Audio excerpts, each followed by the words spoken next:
அனைவருக்கும் வணக்கம். இன்னைக்கான ஜோதிட பதிவில் நாம் பார்க்க போகிற ரொம்ப முக்கியமான ஒரு பயனுள்ள ஜோதிட கணிப்பு என்ன அப்படின்னு பார்த்தீங்கன்னா, ஜூலை மாதம் 10ஆம் தேதி நிகழக்கூடிய பௌர்ணமி தினத்தன்று நவ கிரகங்களில் ஏற்படக்கூடிய அதிரடியான மாற்றம் அப்படிங்கிறத அடுத்து வரக்கூடிய அமாவாசை தினங்களுக்கு உள்ளாக கடகராசியில் பிறந்தவங்களுக்கு எப்படிப்பட்ட பலன்களை கொடுக்கப்பெற போகிறது, அடுத்த 14 நாட்கள் அவர்களுக்கு சுபமான நிலைகள் உருவாகுமா அல்லது சாதகமற்ற விளைவுகளை ஏற்படுத்துமா அப்படிங்கிறத பற்றின முழு தகவலை நீங்கள் தெரிஞ்சுக்க வீடியோவை ஸ்கிப் பண்ணாமல் கடைசி வரைக்கும் பாருங்கள்.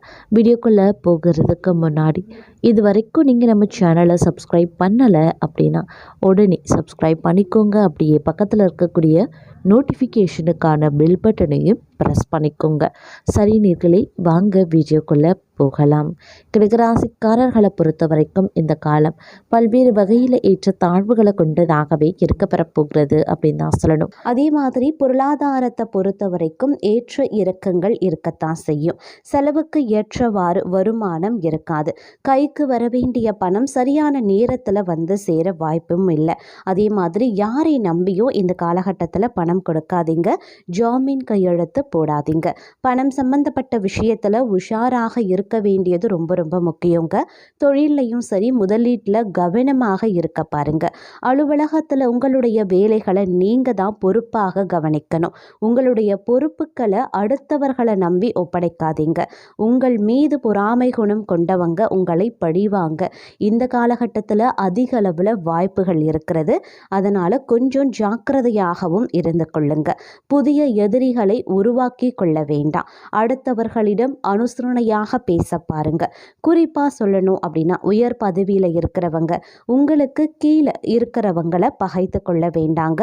மரியாதை இல்லாமலும் யாரையும் நடத்தக்கூடாது. அது உங்களுக்கு மற்றொரு புறம் பிரச்சனையையும் பகைமையையும் ஏற்படுத்திவிடும். அதே மாதிரி கொஞ்சம் ரொம்பவும் இரக்க குணத்தோடு நடந்து கொள்ள முயற்சி பண்ணுங்க. உங்களுக்கு முன் கோபம் அப்படிங்கிறது இந்த காலகட்டத்தில் அதிக அளவில் ஏற்பட வாய்ப்புகள் இருக்குது. அப்படிங்கிறதுனால கோபத்தை கொஞ்சம் கண்ட்ரோல் பண்ணிக்கோங்க. எரிச்சலாக இருக்கும். வேலைகளையும் சரி குடும்பத்தில் இருக்கக்கூடிய பிரச்சனைகளாலேயும் சரி இல்லை வேலையில் ஏற்படக்கூடிய பிரச்சனைகளாலேயும் சரி கொஞ்சம் எரிச்சல் வரத்தாங்க செய்யும். அதனால் மனதை எப்பொழுதுமே சாந்தமாகவும் அமைதியாகவும் வைத்திருக்கக்கூடிய ஒரு காலகட்டம் அப்படின்னு தான் சொல்லணும். அதனால் இந்த காலகட்டத்தை பொறுத்த வரைக்கும் உடற்பயிற்சி தியானத்தை மேற்கொள்ளுங்க.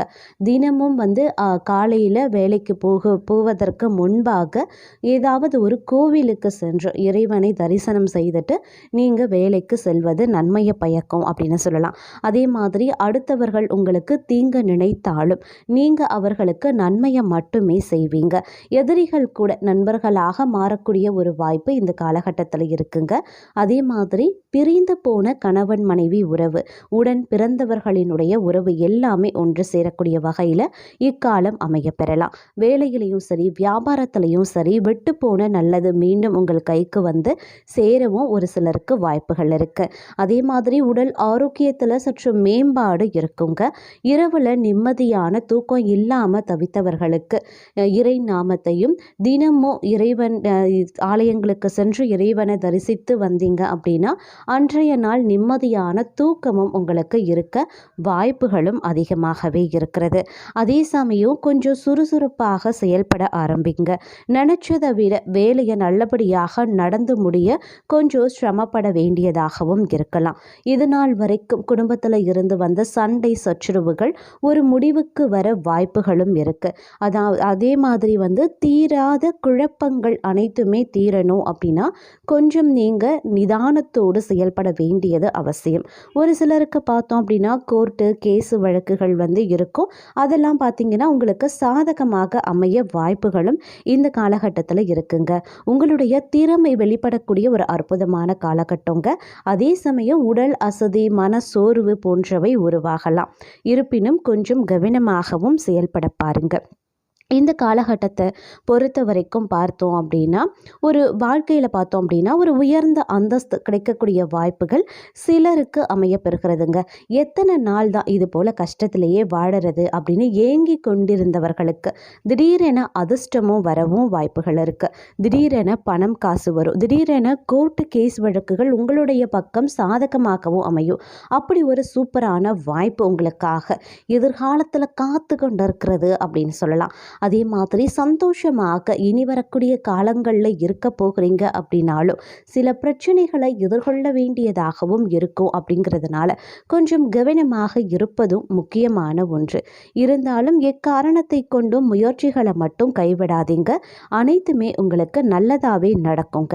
அதே மாதிரி கொஞ்சம் அலைச்சல் எல்லா விஷயத்துலையும் இருக்கும். அப்படிங்கிறதுனால திட்டமிட்டு பயணங்களை மேற்கொள்வதோ இல்லை திட்டமிட்டு ஒரு செயல்கள் காரியங்களில் செய்யறதையோ நீங்கள் செய்ய பாருங்கள். அதில் கொஞ்சம் அலைச்சலும் வரக்கூடிய பிரச்சனைகளையும் உங்களால் தவிர்க்க முடியும் அப்படின்னு சொல்லலாம். அதே மாதிரி சுப செலவுகள் இந்த காலகட்டத்தில் அதிகமாகவே ஏற்பட வாய்ப்புகள் இருக்குது. குடும்பத்தில் தடைபட்டு வந்த சுபகாரியங்கள் அனைத்துமே ஒவ்வொன்றாக நடக்க துவங்கும். எல்லா வேலைகளையுமே இழுத்து போட்டு செய்ய வேண்டிய சூழ்நிலை ஒரு சிலருக்கு இருக்கப்பெறும். உதவிக்கு யாரும் வரமாட்டாங்க. இதில் அலுவலக வேலை, வியாபாரம் இவைகளை கவனிக்கவும் நேரம் பற்றாக்குறையாகவே இருக்குங்க. நேரத்தை சரி கட்டுறதுல இந்த காலம் நீங்கள் கொஞ்சம் சிரமத்திற்கு ஆளாகலாம். அதே மாதிரி கொஞ்சம் சோம்பேறித்தனம் இல்லாமல் சுறுசுறுப்பாக செயல்பட்டீங்க அப்படின்னா நல்லது நடக்கவும் வாய்ப்புகள் இருக்குது. தினமும் இறை வழிபாடு செய்ய பாருங்க. நேரத்தை கணக்கு போட்டு வேலை செய்வது அவசியம். நண்பர்களோடு ஊர் சுற்றுவது, கைபேசியில் சோஷியல் மீடியாவில் நேரத்தை செலவழிக்கிறது போன்ற தவற மறந்தும் கூட இந்த காலகட்டத்தில் செய்யாதீங்க. அதன் மூலமாக சில விபரீதங்கள் ஏற்படவும் வாய்ப்புகள் இருக்குது. வியாபாரத்திலையும் சரி வேலையிலையும் சரிங்க இருந்து வந்த தடைகள் பார்த்தீங்க அப்படின்னா நீடிக்கத்தான் செய்யும். அப்படிங்கிறதுனால கொஞ்சம் திட்டமிடலோடு நடந்து கொள்ள பாருங்க. குடும்பத்தில் சந்தோஷம் அதிகரிக்கணும் அப்படின்னா கணவன் மனைவிக்குள்ள ஒருவருக்கொருவர் வெட்டு கொடுத்து செல்ல வேண்டியது அவசியமாகிறது. ஆரோக்கியம் சம்பந்தப்பட்ட பிரச்சனையில் கூடுதல் கவனத்தை செலுத்த பாருங்க. இந்த காலத்தில் மன தைரியம் தங்களுக்கு அதிகரித்து காணப்படும் அப்படின்னு சொல்லலாம். எந்த ஒரு விஷயத்திற்கும் பயப்படாமல் செயல்பட ஆரம்பிப்பீங்க. தலை நிமிர்ந்து தைரியமாக உண்மையை பேசுவது ரொம்ப ரொம்ப நல்லது. அது பிரச்சனையை பெரும்பாலும் தவிர்க்கும். எந்த காரணத்தை கொண்டும் நீதிக்கு புறம்பாக நடந்து கொள்ள வேண்டாம். குறுக்கு பாதையை தேர்ந்தெடுக்க கூடாது. அது பிரச்சனையை உண்டு பண்ணலாம். அதே மாதிரி உண்மையை பேச பாருங்க. இதனால் பல எதிரிகள் உருவாகவும் வாய்ப்புகள் இருக்குது. நீங்கள் உண்மையை பேசாத பட்சத்தில் பார்க்கும் பொழுது நீங்களே உங்களுக்கான எதிரியை சம்பாதிப்பீங்க. அப்படி இல்லைன்னா உண்மையை பேசும்போது கூட தங்களுக்கான எதிரிகள் உருவாகவும் வாய்ப்புகள் இருக்குது. அதனால் கொஞ்சம் கூடுமான வரைக்கும் ஜாக்கிரதையாக இருக்கிறதும் அவசியமானது. வேலையிலையும் பார்த்தீங்கன்னா நிதானமாக இருக்க பாருங்க.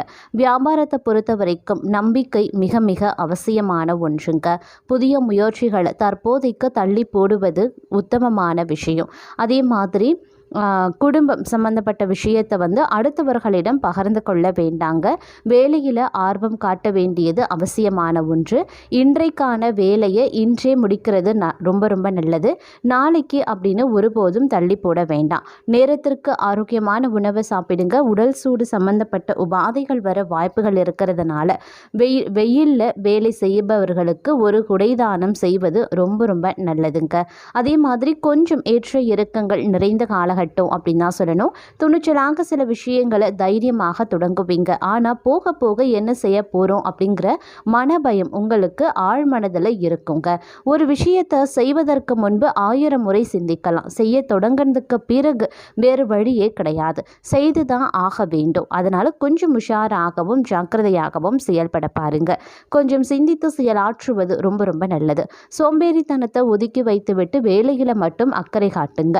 நிச்சயம் நல்லது நடக்க வாய்ப்புகள் இருக்கு. அதே மாதிரி நாளை என்ற வார்த்தையை தூக்கி தூர போடுவது சால சிறந்தது. எதுவாக இருந்தாலும் அந்த விஷயத்தை அன்றே முடிக்கிறது ரொம்ப ரொம்ப நல்லதுங்க. இந்த இறுதி காலத்தில் மிக மிக நல்லது நடக்க வாய்ப்புகள் இருக்குது. அதே சமயம் ஆரோக்கியத்தை பாதுகாக்க நிறைய தண்ணீர் குடிக்க வேண்டியதும் அவசியமான ஒன்று. அது மட்டும் இல்லாமல் உணவு சம்பந்தப்பட்ட வேலை செய்பவர்களுக்கு ஓரளவுக்கு நல்ல முன்னேற்றம் இருக்கும். வேலையை பொறுத்த வரைக்கும் கொஞ்சம் பிரச்சனைகள் அவ்வப்போது வந்து தாங்க போகும். அதனால் கொஞ்சம் கவனத்தோடு பணிகளை முடிக்க பாருங்கள். உடன் வேலை செய்பவர்களாலும் மேலதிகாரிகளாலும் சில பிரச்சனைகள் வரலாம். ஜாக்கிரதையாக இருந்து கொள்ளுங்க. புது வேலை தேடுவதை விட இருக்கக்கூடிய வேலையை எப்படி தக்க வைத்து கொள்வது அப்படின்னு சிந்திக்கிறதே புத்திசாலித்தனம். மாணவர்கள் கல்வியில் கூடுதல் கவனம் செலுத்த வேண்டியது அவசியமாகிறது. இந்த காலத்தில் கொஞ்சம் சிந்தனை அதிகமாகவே காணப்பட போகிறது. அன்றாட வேலையை பொறுப்போடு செய்கிறீர்களோ இல்லையோ, செய்யக்கூடிய வேலையை சரியாக வருமா, நாம் எடுக்கக்கூடிய முடிவு நன்மையை தருமா அப்படின்னு சிந்தித்து பாதி நேரம் வீணாக போகும்.